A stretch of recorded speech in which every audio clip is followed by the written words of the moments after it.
I'm just kidding, it's apple juice. Hi guys, welcome back to my YouTube channel. If you're new here, my name is Nicole. Let's just get right into the video actually. As you can see by the title of this video is going to be about the problems with Netflix originals.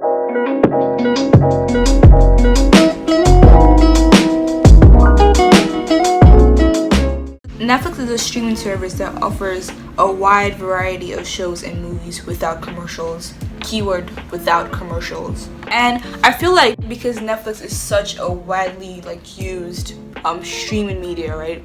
They feel like they can get away with anything like bad movie descriptions or show descriptions. And for example, if you search up Scary Movie 5 on Netflix and you read the synopsis for the show, it's like, what? I mean, you can pause the screen to read for yourself, but I feel like it's terrible. And if you put the same movie into Google to read the description, it's like much more extensive. And as you can see that Netflix only took out the last couple lines for the actual movie description. And it got me thinking, maybe because it's like a scary movie, it's like an entire franchise, that's why they really didn't dwell on the description, because we already know what the movie's about, right? By the way, I haven't seen any scary movie. So as I was saying, because of that, because it's like a whole franchise, I just went on to a different example, which is Criminal Minds, the TV show. So on Netflix, this is their description.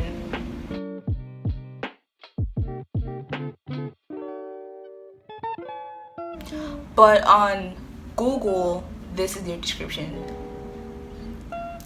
And on Netflix, their description is really generic, it's just okay, it seems really cliche. But on Google, it's much more extensive. And then Netflix really does this thing, right, where they make the descriptions of shows and movies really boring, bro. It makes me not want to click on the movie.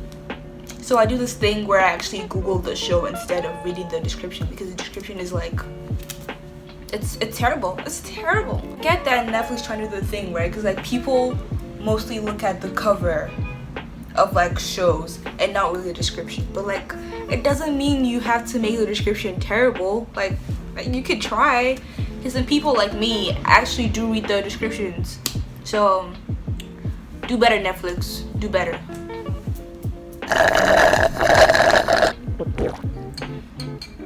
Remember when people used to be hashtag save the turtles? That was a whole trend. Where are the people now? Where are the people now? Where'd you go? So my next point is Netflix originals kinda suck. They're kinda atrocious. Kinda bad. And my theory is because Netflix releases a bunch of movies yearly and they're more interested in the money and not the quality of the movie or show. No, mostly movies. Their shows are pretty good.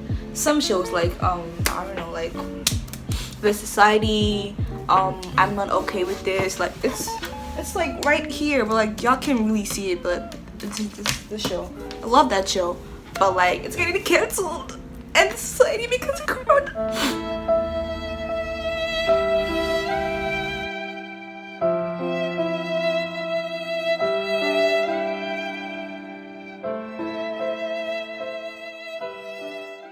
Getting canceled because of Corona. Also, Stranger Things is pretty good. Okay, back to the video.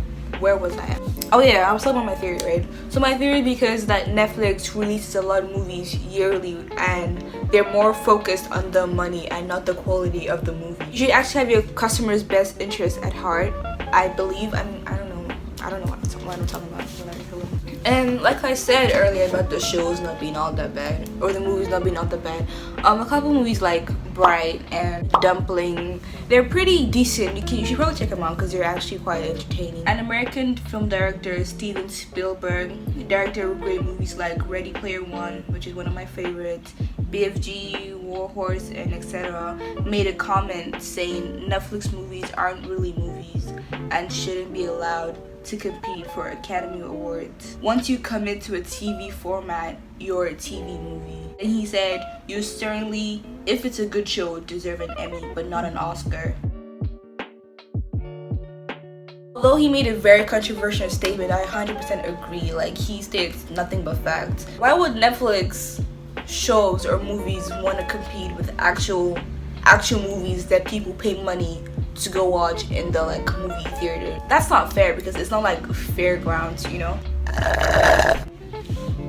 But lastly, I'd like to address the elephant in the room, which is the movie Cuties that's gonna be aired on Netflix like September 1st or something, I believe. Or should I say mignon.